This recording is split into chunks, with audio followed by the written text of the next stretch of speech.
But here's the best thing about our model. See, our filters are on the inside of our model. See, the recruiting model is the greatest model in the world because corporate America has it all wrong. You put a job posting up in this economy, how many people apply for a job? 500-600. And then somebody's got to filter through these damn resumes, and it's all about where you went to school and how you look on paper. They filter it down to 10, they interview 5, the final 1 or 2 gets the final interview 6 months later. They finally find one person. They spent $100,000 training this person, finding this person, and that person quits tomorrow. All the filters for corporate America are on the outside. Our filters are on the inside. So an influx of people is a blessing.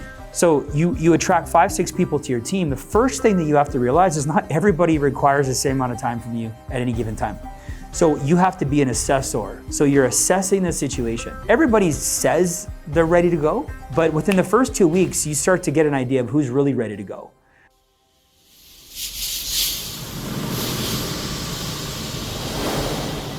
Obviously, we in our business we build like really strong relationships and all that. Yeah. How do you separate the emotion from the business when you've built such strong relationships with your team? Like, you obviously want them to win when they're not doing stuff. Obviously, it's frustrating. You can't hold on to that, but like, there's always going to be that emotion in that where it kind of like eats away at you, whether you let it affect you or not. Mm-hmm. How do you separate that? Like, what are some things that you do? Oh, that's a good question. And maybe just describe like some of the emotion that you'd be feeling. I don't have to give me names, but just get a little deeper.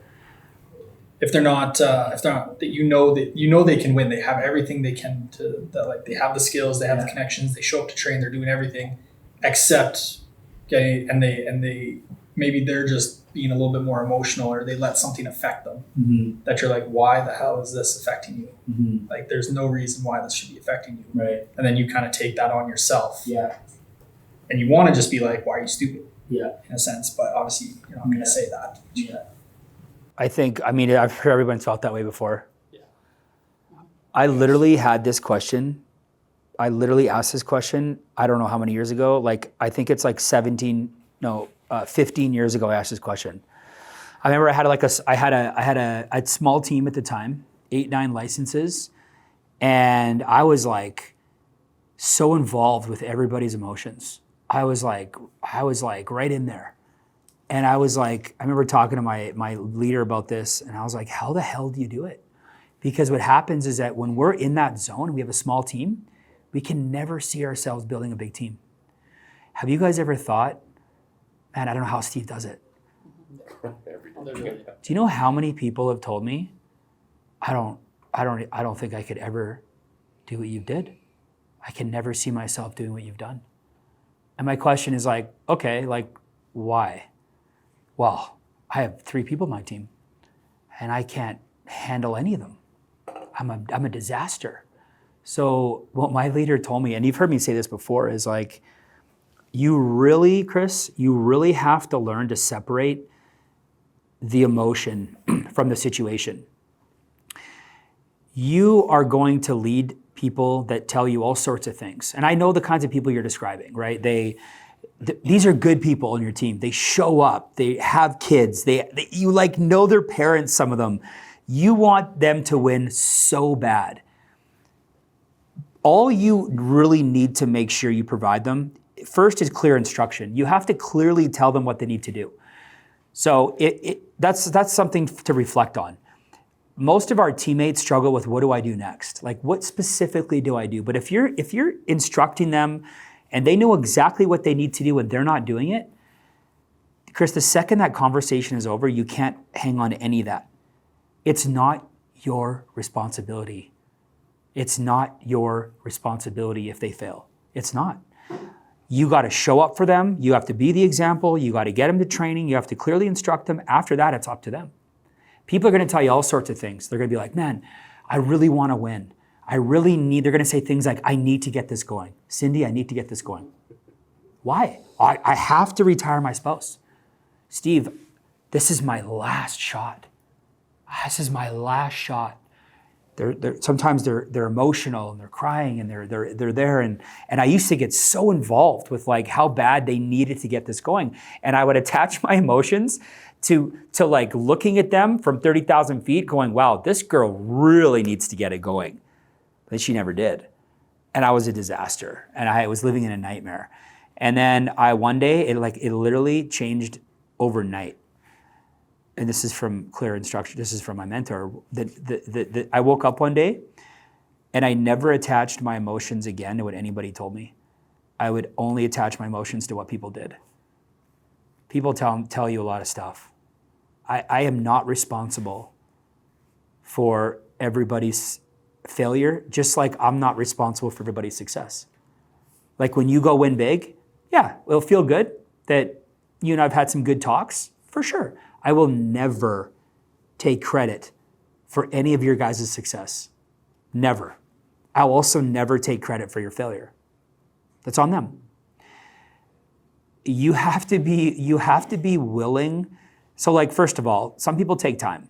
So you can't get involved too much into their personal lives. You got to get to know them. You got to build a relationship. Sometimes the best questions you ask them are no questions when they're huffing and puffing and they're going down a victim mindset. You got to give them space. You got to give them room, space. And every once in a while, you got to have that conversation. But it's not your responsibility to pull everybody out of the depths. It's not your responsibility to turn everybody into a 20%er. It's their responsibility. But it's also my belief if they keep showing up and they come to training and you're a leader that has like grace and patience and you give them space and you don't baby them, it's my belief that anybody can get through anything here. But when you're feeling those, here's the other thing, when you're feeling those emotions, they sense that. Because it's like when I'm parenting and I'm impatient. You ever been impatient, Cindy? Never. You kind of like, it's the way you say something. And you start speaking in a way like you're disappointed in them. And you're losing patience with them. And then they already don't believe they can do it. And it just literally, it paralyzes them. So what I do is, you ever have those conversations with a teammate and they're kind of like worked up or they're emotional about something? And I used to like really feed into it. So now what I'll do is I'll say, okay, great. So what else is going on? How's your family? How are the kids? And they kind of pause. They're like, you're not going to go down that road with me? Like we're not going to go down this road together? I'm thinking, no, we're not going down this road together. I'm not feeding into it, right? See you at training, right? See you at training. You're a big part of this team. Click. And they start to realize like Steve's there for me, but he's not going down this road. Like he's not waiting for me. Oh my God. He's not my emotional pincushion. Like he loves me and cares about me, but my God, I can't dump on him. I better get my shit together. So it's having that fine line where you're like close with your teammates, but you're not that person. You're not their outlet. You're not their pincushion. You're not like, just think about my relationship with you guys. If we're one-on-one and you want to talk about some private things, let's talk about it. But in general, day-to-day, I'm never going to go down that road. You guys never call me to dump on me. So why do you let your team call you and dump on you? True. So, does that make sense? No, that does. It's actually a really good question, and I think a lot of people struggle with that. They go, I got 5 people. When I get to 50, how the hell am I going to do it? Well, I'll tell you, it's easier to run your team at my level than it is at your level. Because the bigger you get, you're always just working with the 20%ers. And some of us were 80%ers in the beginning. It doesn't mean that our leader gave up on us. It just means that the best leaders know when to give somebody space. They know when to give them a little bit of space. They know when to follow up about their personal life. How's your husband? How's your kids? Touch base there rather than where are you at, where are you at? And a leader that is able to do that also has a lot going on outside of that person. If you don't have a lot going on outside of that one teammate, you feel like you got to get so emotionally involved. You got to you're there for them all the time. You're on the phone till 11 o'clock at night. Every day they try and quit. You're talking them off the ledge. You get to the end of the week and you're like, what am I doing here? Like, what am I doing wrong? Well, you're just exposing yourself to everybody's dirty laundry when you can barely manage your own life as it is. So that's just something I learned a long time ago. So when you have an influx of new agents, how do you identify the top people that you're going to go work with?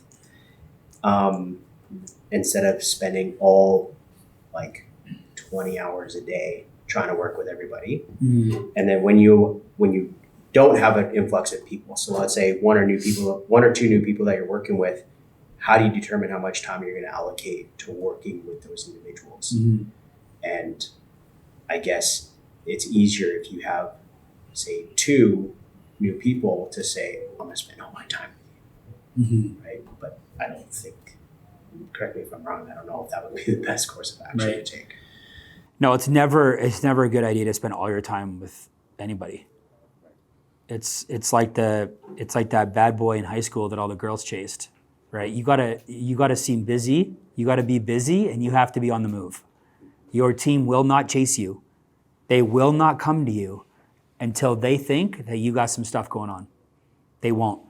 So even before there's stuff going on, every phone call has to end with, all right, brother, I got to run here. I got another call coming, right? And what that means is you're going to pick up the phone and call somebody else, right? Hey, Cindy, great to talk to you. I got to run. Or you call them and be, hey, listen, I got 5 minutes. I'm up against the hour. Just want to call to check in. Like, you're always on the move. As soon as somebody thinks that you have all the time in the world for them, they start taking advantage of you. But here's the best thing about our model. And I talked about this an hour ago on a different call. See, our filters are on the inside of our model.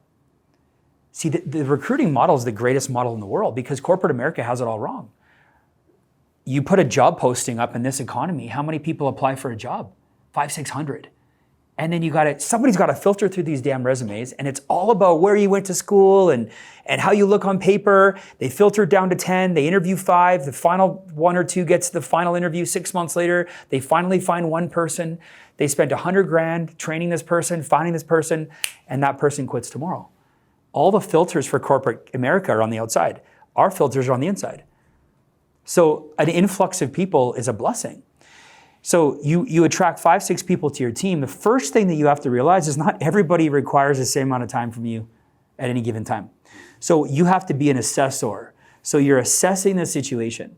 Everybody says they're ready to go, but within the first 2 weeks, you start to get an idea of who's really ready to go. So you recruit 10 people, 2, they're toast. For some reason, they should have never started. They quit. I'm not sure what got into them. Their spouse told them they shouldn't, do insurance, whatever. Then you got 6 they're kind of like, they said the right things, but they're not committed. They're kind of showing up, but kind of not. They want to go into licensing first, and you got 2 that you're running with. So you have to decide with every teammate, does this person need one-on-one time or group time? I have group time teammates and I have one-on-one time teammates. And you have to be able to look at your team and go, all right, if I spend an hour with this person, am I going to be able to move the needle? I'm going to spend an hour. We're going to make 5 calls, book 5 appointments. It's going to lead to this for this person.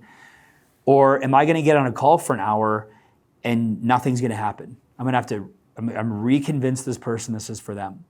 So with the higher the volume, the higher the influx, the more time that you get to spend with people that are excited. But when you have 1 or 2 people kicking around, it's like flipping a coin. It's like flipping cards. If you put 2 decks of cards together, that's 104 cards. You'd bet me $100,000 that after 103 cards there'd be 8 aces. But you wouldn't bet me that there'd be 8 aces in the first 30 cards. So you don't know who your aces are going to be. And sometimes I stop judging people from the outside. Oh, I got this guy, he's 35 years old, been in sales forever, he's going to come in here and blow it up. Super afraid to get on the phone. So you don't know. So you don't know until you get into the training. You get on orientation, you start making calls, booking meetings, and all of a sudden, this single mom is fired up, ready to go. She's picking up on things quick. So then what you do, I do this. So there's the regular training, and then what I do is I strategically challenge them. Little things.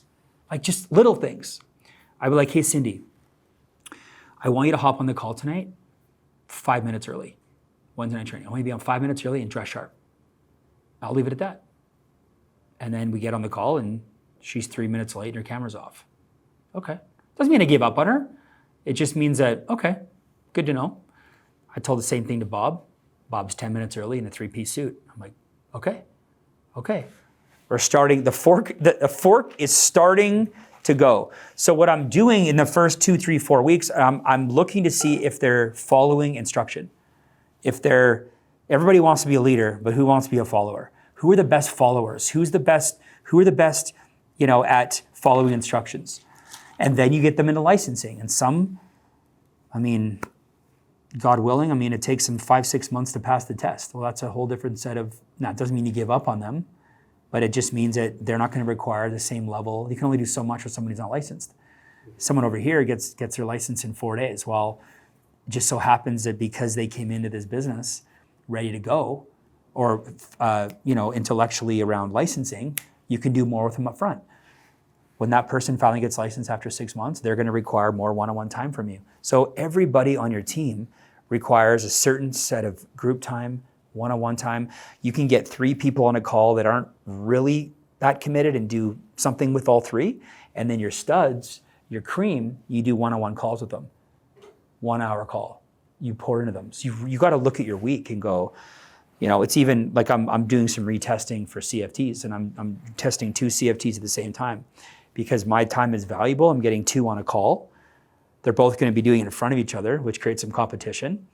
And we're all going to get more value out of it. So you really have to assess who needs group time, who needs one-on-one time. And I see a lot of up-and-coming leaders are spending time in the wrong areas. They're beating their head against the wall. You guys know what a junior broker looks like. You guys know what it takes to become a senior broker. If you have somebody on your team who is not really that committed right now to doing what it takes, there's only so much you can do for that person. Don't give up on them, but they're over here in this bucket. You recruit somebody else, you're like, oh my God, like this person came in like way better than I was. You spend as much time as you can with them, right? And the people that have all the X factors that you're looking for, your job is to be in their wedding party. Like you're the last voice they hear at night before they head hits the pillow. You're the first call in the morning. Like you're all over them. But every time you talk to them, you just got off a call with somebody else. You're like, oh, that's great, Chris. I'm really proud of you, man. Yeah, I got a packed day today. Right? I got a phones on. I got 3 meetings. I got a follow-up interview. I'm bringing somebody on over here for Sarah. Yeah, team's growing, man. You're a champ, right? So you're just always making sure you're spending time in the right area, or else you're burning time. You have nothing to show for your results at the end of the month, and you're like, man, like how do I manage everything? I'm a mom, I'm a dad, I'm a husband, I got all this stuff going on. And you're just like, I didn't do anything this month. Like, what the hell am I doing? You could literally spend more time with less people and get more results than more time with everybody. Just like look at everybody in this room. There was times in my career I didn't require tons of one-on-one time. Cindy's the same thing. Mitch is the same. It's Chris or Don. We're all in the same boat. Early on in your career, Don not only did he not require a bunch of time from me, he wouldn't have even acknowledged it. It wouldn't have meant anything to him. But guess what? Never gave up on him. Always made him feel good. Always brought him into the environment. And then one day, Don started to figure it out. And guess what? Now, Don and I spend tons of time together. It's not because I thought less of him. It's just I knew he wasn't ready for what I was to bring to the table. And some of your new teammates aren't ready for you at your best, and you have to wait and be patient for those people while you're finding new ones. And it's the best thing you could do for them. So as my business grows over the next 10 to 20 years here, and we have more and more agents coming on board, what are some good ideas on how to stay organized, and how should I structure my time so I don't feel overwhelmed? And I think that's actually a lot of what that was, what you had just asked. But I just want to make sure that I'm structuring my time correctly so that I don't get overwhelmed. Okay. As we move into SMD. Okay. So little exercise, so there's 24 hours in a day. Mm-hmm. How many hours do you sleep? About 6. Okay, 6 hours. Okay, let's say 7 hours. Okay. So what are we at? Mitch, how many hours we got left? 24 minus 7. 17. Okay, 17. Okay. So we got 17 waking hours. Okay. We have some other things we should be doing. We should be prioritizing our fitness. We should be prioritizing our mental health. Here's one, I'm just gonna start with this. Here's one thing that happens when people start getting super busy. They overpack their schedule. they compromise the gym. I'm not going to sit here and give a speech about, oh, we all got to be fit and all got to run a marathon. I'm not going to sit here and say that my entire career I've been working out 5 days a week, because that's not true. I go through phases and different challenges, and you know, I was doing 75 hard at one point, and you know, then I was doing CrossFit 3 days, and now I've found a good rhythm. I work out 5 days a week. Isn't it funny that I have the biggest business in the team, the most going on team-wise, but I still have an hour every morning to work out. And there's some up and coming SMDs, MDs, associates that are so busy, but they completely let their health go. So all that to say that you really got to look at your schedule and realize that, you know, you got some personal time in there. Let's say the most that you could work, you know, and stay healthy is 12 hours a day. You only have 12 hours a day. You will never have more than 12 hours a day. The only question is, how do you slice and dice that 12 hours? So you got to look at that, and you have to make a list of things that you have to do on the business. You have to do the admin paperwork. If you get behind, I just got back from a home office meeting. If you get behind on paperwork, you won't be in business. You will have no business. There will be no license. There will be no business. So I put 2 check marks beside that one. That's a stay in business, okay?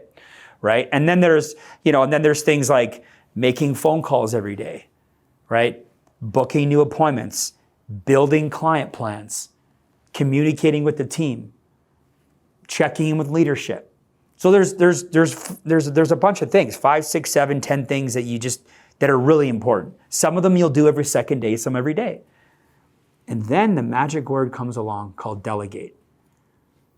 What can you delegate? If I can pay somebody to do it, I'm gonna pay them to do it. You can't delegate leadership, but you can delegate almost everything else. You can't delegate you with your new teammate doing startups. You can't delegate you in the field with your new teammate in their market, right? You never compromise the time with you and your new teammate, building the relationship, on the meeting with your teammate, building a plan with your teammate. Phone call, you can't delegate calling your team. You can't delegate even the licensing responsibilities to a certain extent where you have to be communicating. You can't delegate those responsibilities, but there are things you can delegate.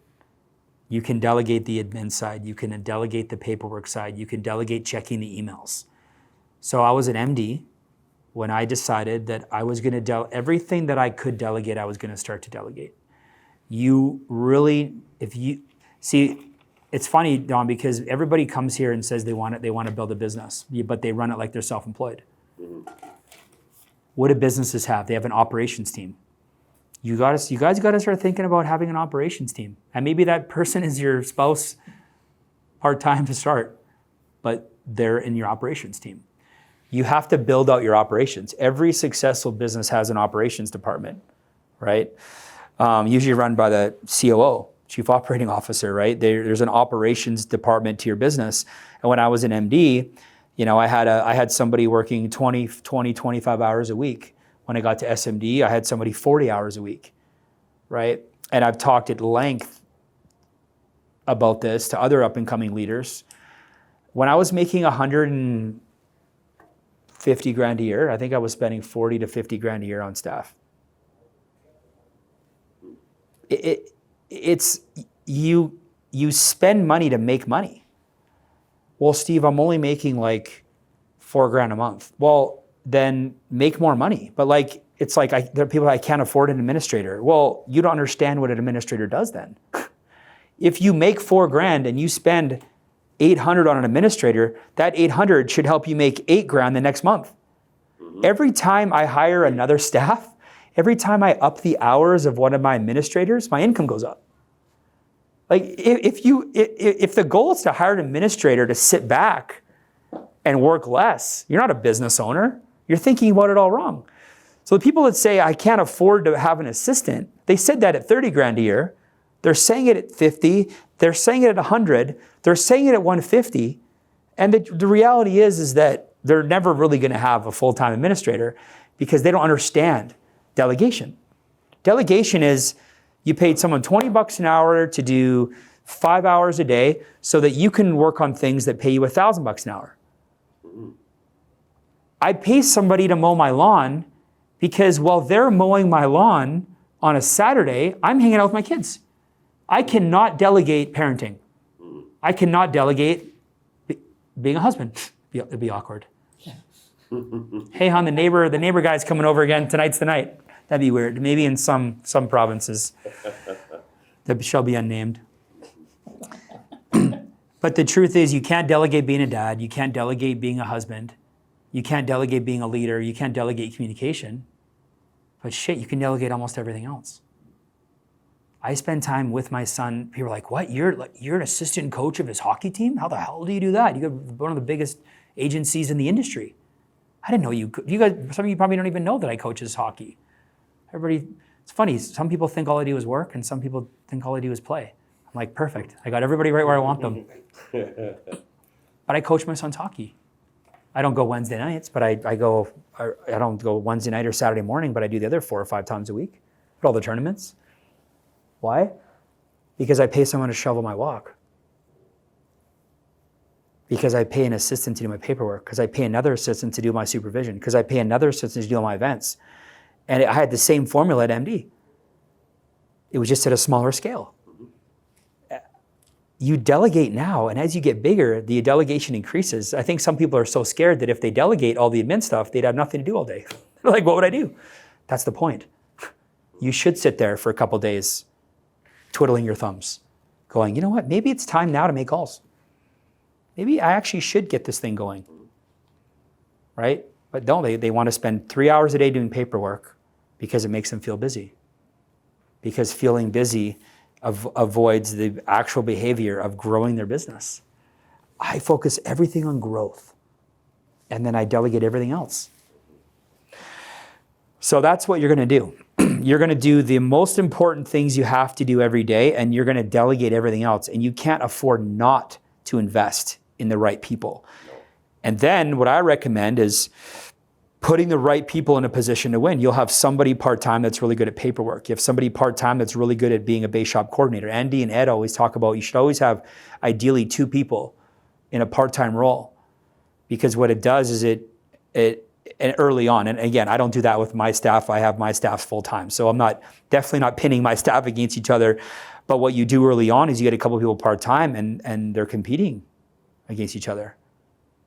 They work together. But when there's 2 people working, they work differently than if there's 1. Ed and Andy taught me that a long time ago. Andy's like, you always have 2 people working. That you said, I'd rather have 2 people 20 hours a week than 1 person for 40 because it keeps them on their toes. They both challenge each other. And it's a great strategy, especially early on in your business. You get to where I'm at, you just find world-class people. Like I think I have the best staff in the company right now, to be honest. They're all full-time, and they're not competing against each other. They're creating new possibilities. But every time I bring somebody on, our business grows. If I brought somebody on and our business shrunk, I got the wrong person, or I'm not telling them what to do. So don't be afraid to invest in yourself and invest in somebody. And you know what it does? It sells your team the dream. Hey, Cindy, can you hop on a call? I need to get some paperwork done. Actually, you know what? I'm homeschooling my kids tomorrow from noon to 2. But call Sarah. She's going to get you. She'll get you into licensing. Hey, Sarah, right? Kim, I need you to hop on a call with Kim and help her with some paperwork. She just closed a deal. Your team's like, oh my God. Cindy has an assistant? This is amazing. Wow. Oh, okay, maybe I can see myself winning here. I couldn't see myself having a family and winning. A lot of us, like, our teammates look at us like, is all you do is work? Like, how do you do this? Your goal, your team should look at you and they should be like, man, I want that person's life. Man, I want Steve's life. Man, he gets time with his family, he travels, he takes his kids everywhere. He runs a business, he's kind of fit. man, I want that kind of a life, a freedom, money. They don't want to look at you like long-term, like that guy works 7 days a week. Now, don't get me wrong, early on, and you're in that phase, you have no kids, no spouse. That's fine, you go work 7 days a week. But I'm talking, Don, 10 years from now. Okay, good. No, but even with all of that, Yeah. if you have an assistant and you're delegating all the admin, forget about working 7 days a week for a second. People look at you like, I can't handle all the paperwork. I hate paperwork. Well, I hate paperwork too. That's why after my first app, I've never done another piece of paperwork my whole life. I've only done one set of paperwork my whole career because I did it once to learn it and I delegated forever. I don't even have the login for my email. My assistants do. I haven't logged into my email in 15 years. Email is for administrators, not for me. So, but that allows me to coach hockey. That allows me to be at the gym at 5:45 every morning and not be thinking about work. Because if I didn't have the delegation down, I'd be disaster. I think about a guy like Ed Milet, booking podcasts. He's everywhere, flying around. He's got a really good staff behind him that does all his booking, so he can still golf with Max on a Sunday. So it's never too early to have an admin team. Yeah. And you guys all deserve it. And you know what? It'll actually make you work harder to feed that person, to pay that person, to keep that person around. And once you have an assistant, you will never not have one again. It is unbelievable. I have Lexi followed me around today. All my podcasts, water, she handed me the ping pong racket, all my podcasts, booked you guys in. I would never be able to run social media without an assistant. She does all the planning. And she tells me, this is where you need to be, where I pick who I do it with, and then she does everything else, right? Can you imagine if I tried to do everything? I'd be living a nightmare. It'd be a nightmare. So I would just do less. And I'd have a smaller life, right? So you want some people from the outside looking in to look at you and go, I don't know how he does it. It's amazing. And then the people on the inside going, I know how he does it. He's got Vic, Lexi, Tish, John, Kayla, a world-class spouse. Okay. And then I get up on stage and go, it wasn't me, it was them. It really was them. Really was them. We get to Edmonton. I could never see myself building an event like this. Well, neither could I. But I found people that could do it. Yeah. So that you get to spend all of your time on the things you love. The things you love, meeting with people, building plans, closing sales, recruiting people, and then everything else, you get somebody else to do it, who's accountable to you to feed their family. It's unbelievable. You are obviously amazing at social media, and I would love to know your advice on getting started. How do you stay authentic to who you are while you're still connecting with other people, but you're also managing your time so that you're not obsessing every single day about social media and getting on social media? What would be your biggest, I guess, advice on getting started and where to start from? Well, I appreciate bringing it up. I definitely think it's something that you should 100% be moving towards. I know Chris and Donna moved towards it. Mitch has been on it. I think you're in a great group. And I think even after this session, another reason I wanted to get you guys together is to get you four to know each other better. So you three are a little further ahead. I'd like you guys to help Cindy out on this too. Yeah. The first thing, the word you hit me with, it was authentic. That's the key, okay? I made an agreement with myself early on that as long as I was posting stuff that was authentic to me, I felt in my heart I believed in, I never had to be an imposter. The difference between me and like a Grant Cardone or a me and even an Ed or a me and a Tony Robbins is that I wrote this out early on. The difference between me and them is I'm not trying to be them. I'm a man on a journey, and I want you to share the journey with me. It's a journey of imperfection, it's a journey of learning, and it's a journey of entrepreneurship, the ups, the downs. Now, I'm never going to get on there and every day like. I'm not the guy that's gonna be like, oh my God, my life's so hard. Day 44, I almost quit again. Like, you're never gonna hear that from me. You're gonna hear some like failure stories and like my perspective on failure. But I think what you need to do, Cindy, is you need to sit down, you need to block some time, and you need to figure out who are you? Who are you and who do you wanna become? And you have to toe the balance between who Cindy Muzzin is now and who she's becoming. And that's your online identity.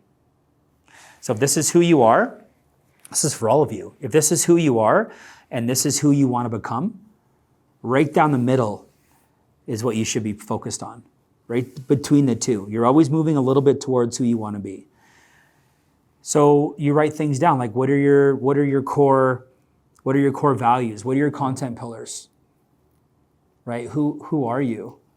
Well, Cindy is she's a mom that's really involved with her girls. Awesome. Who is she? She's a spouse who's constantly trying to improve her relationship with her husband. Great. Who is she? She's an entrepreneur. She's an entrepreneur. Okay, what kind of an entrepreneur are you, right? So what do you believe in? Well, and it's got to be true to you. Like, what do you love about your business? Well, I love the education part. What else? I love the environment. I love being on a team. How has it impacted you as a woman? Well, here's some things that it's helped me with. And then really what your social media is, it's an opportunity, it's a window into who you are, right? Because 10 years ago, you send someone to your website. Nobody gives a shit about websites anymore. Well, you go to a website 10, 15 years ago, it was like somebody like this, like, right? Here's what I do, and here's what I know, and here's all the degrees that I have, and here's how great I am. And now your social media is just a window into who you are. Your social media is the new website. And everybody that you meet with is going to check out you on social media. Everybody. None of us have done a recruit in the last year, unless they're over 60, over maybe 55, maybe 50, I don't know. But anybody under 50 has gone and checked us out. You know what I don't get a lot of questions anymore? Are you guys a scam? Is this one of those things? I read some things. I haven't gotten that in 5 years. Because it doesn't matter how many followers you have. People think followers matter, they don't matter. They pop on there. In fact, small followers, but you making an effort is actually more relatable than a lot of followers and too polished. Like, people can't relate to my stuff anymore, so I'm starting to post more like behind the scenes stuff. So they're like, oh, like my health one I did the other day, and like, oh, Steve, he's like work in progress like me. Because it was getting like too far gone. Where you guys have an advantage, you have smaller markets, relationships online for now, but it's like, here's Cindy on the journey. And then you sit down and you make a posting plan. It's like baking a cake. 3-part business, 1 part personal. 3-part business, 1 part family. And then you plan it out. And you plan it out. You're going to do 3 posts a week. And you're going to do a 90-day plan. So you're going to do 12 times 4. So 12 posts a month times 3 months. You're going to plan out 36 posts. So you're going to do 10 for your family. You're going to do 10 for whatever, and 16. I'm just making up numbers now. I don't even know if the numbers add up. Business, and then on the business stuff, you're gonna be like, you know what? Here's 4 quotes that describe Cindy. These are 4 quotes that I love. So you're gonna just repost 4 quotes, random quotes. And then you're going to post 4 pictures of you and your team, or you and BT, and you and Chad and me, or maybe you at the gala last year. Just fired up for the Edmonton event. Excited, grateful to be here. You're just slowly chipping away. Just a window. And then a year from now, you have this amazing page. I think this motivates me more than anything. Like, one day, none of us are going to be here anymore. And I think about the thousands of posts that I made over the last 5 years. If I died tomorrow, even though my daughter is like 8, she'll know who I am. She'll know who I am. I remember my uncle died at 11. I was 11, my uncle died. He was a big part of my family. I barely remember spending time with him. There's 4 or 5 pictures of us. It's a long time ago. I just have my memories. Can you imagine if I had 1,000 social media posts? I could hear his voice. I can't remember what his voice sounded like. He was a big part of my life. So you're not just building a business, you're building a legacy that your daughters are going to be able to. It's like cutting the rings of a tree open. It's like they're going to have to see different faces of mom. Never be anybody you're not. Never talk about something you don't believe in. but your page is Cindy Muzzin, right? Work in progress. That's who you are. I'm a work in progress. I'm a working mom.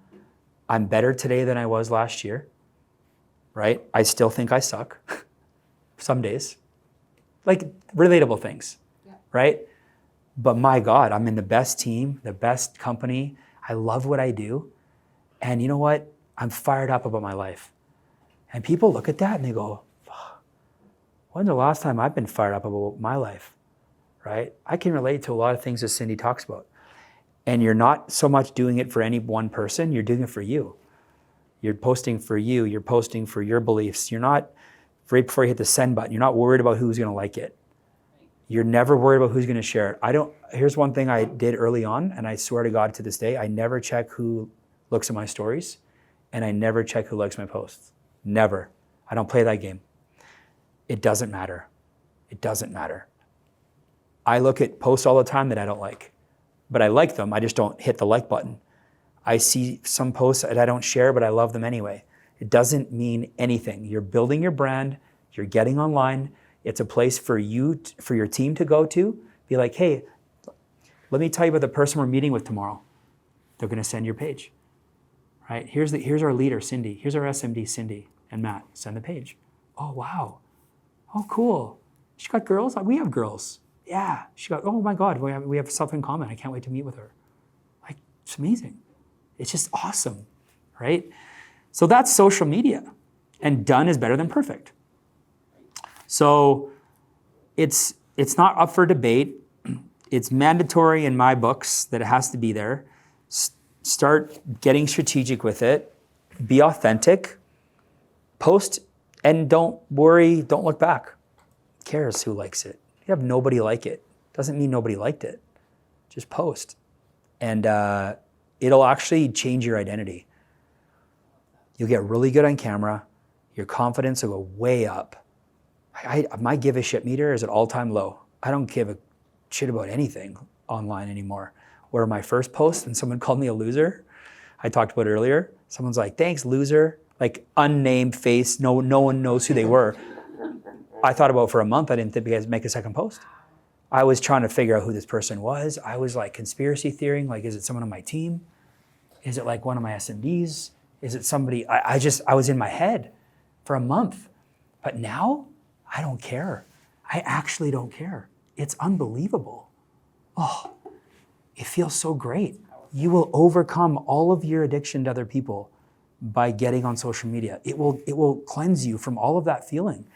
And I think for me, that's been like, yeah, I probably made millions of dollars off of it with recruits and overrides and just from it. But that wouldn't be the most impactful thing. It's that I've completely gotten over approval addiction from it. So it's worth it. Yeah. It's more so just like the mindset of getting on a run. Yeah. So obviously you're almost gonna be becoming like a different version of yourself for like a short period of time, doing something uncommon for not a sustainable amount of time to hit that next milestone. But do you have anything that you do when you go on a run, like habits that you may pick up, like maybe like intensify at the gym, or maybe you cancel one thing and then replace it with another? Like, do you have anything like that? Yeah. So I always give something up. Okay, so I get rid of something. So when on my EVC run, I gave up drinking. You guys know that was, so I originally stopped drinking until EVC, and I haven't had a drink since. I've given up energy drinks till SCVC. And I was a 2 Monster a day kind of guy. I love energy drinks. And I gave them up. And I have not put an energy drink in my mouth until I go SCVC. It seems like something small and trivial. To me, giving up drinking was the hardest thing I ever had to do in my whole life. Literally the hardest thing. And giving up energy drinks is like a close second. Very difficult, but because I'm focused on SCVC. So I always give something up. And I'm constantly reminded about my run. Every time I see an energy drink, I think of SCVC. It's a trigger. Like every time I fill up for gas, I'm on my run mode. Every time I walk by Trap's office, I'm on a run mode. Every time someone leaves Trapper's office with a Monster in their hand, I'm thinking about SCVC. That's one. 2 is I double up on communication. Double up on communication. You have to literally create this movement within your team. You're calling people all the time. You can move the needle by doubling your communication with people. Talk to them twice as much as you would. So those are a couple things that happen on runs. Obviously, you're intensifying your efforts. And then I think the last thing is that when you're on a run, you got to spend time like by yourself, a few hours a week in a room where you're just thinking about the run. Like, we're all smart people here. If I gave you guys a sheet of paper and we put you in a room for a couple hours and you just sit literally, even an hour, and you sat there and all you were to do was think about your run, guess what would happen? You'd start getting creative. Because we're so busy, it takes out the creative element of our brains. You have to get creative on a run. And I'm not talking about gaming and cheating. I'm talking about getting creative. I'm talking about you sit there and you think, if my life depended on it and I had to go MD, what would I do differently? The first 3-4 minutes, you're kind of like distracted and what's for dinner and Matt's buzzing me again. And then you turn your phone off and then you get recentered and you sit there and you're like 10, 15 minutes in. And all of a sudden, it just like starts flowing. It's like a writer. It's like somebody trying to write lyrics for their next song. Like you have to get into a space where you're creative. For me, it's Andre Bocelli. It's Office. What I'll do, Chris, is I'll show up 45 minutes earlier than usual. I'll sit in my office in the morning between 7 and 8. Nobody's here. Blasting Andre Bocelli. I'll sit on the couch instead of at my desk, change the environment around a bit, change what I'm looking at, and I'll sit there with a pen, stare at my board. You guys heard the story of me in 2010 sitting in front of my whiteboard with 50 squares going Steve Holbrook, the comeback kid, and I visualized for 3-4 hours the future of my team. And I sat there and all of a sudden had all these like visions and ideas and thoughts, and I started writing stuff down, and I built the culture of our team. I built our team culture in 2009, New Year's Eve at the office till 11:30 at night. Our whole SCDT was founded in that moment. It all came to me because I carved time away. I was isolated. I was by myself, and all I was thinking about was that getting to MD is not freaking rocket science. Come on. If you want it bad enough, you should be able to figure it out. But you got to get with yourself. You got to figure it out. What do I need to do once and for all? SMD is the same thing. What would I do if I was coaching you? I would sit down with you. I would write your whole team out in a bubble chart. You should sit there with your whole team written out and everything you need. And you should just sit there in a room and just stare at it. Stare at it for like an hour. And then you should start writing down ideas. Okay. 30-minute phone zone with Veronica. Prep her to make 10 calls. And you're going to make a list. And then what you would do is you would end up coming out of this event with ideas like you'd book 10 phone zones. So what I have on my ledger, accountability ledger right now, is I have a list of 4 people in my base shop that I am going to be booking a call with in the next week to make sure that they finalize their run by May. And you're on that list. So you're going to get a call from me because you and Vic have committed to be a senior broker by the end of May, which coincides with our SCVC run. So I'm on a run. Okay. You're on that list. Trapper and Murph are on that list, and Katya and Nav are on that list. Because I know this is so crazy. I did this in one of these creative moments early on in the day, because I know that if I can help Trey get to SMD, Trapper get to SMD, Katya get to SMD, and Chris to get to SMD by May, that not only will you guys be on an amazing path, but this team will be SCVC. So take a half a step back to take a full step forward, get away from everything, away from the noise, away from the home, away from everything, and you literally get into a creative space. Play your favorite music. Frickin', it sounds like a joke. Light a candle, like do something, and just sit there and think. What do I need to do? And guess what? You'll figure it out. It's not frickin' rocket science. We're not trying to get to the moon here. It's not like, how do I build a spaceship? No.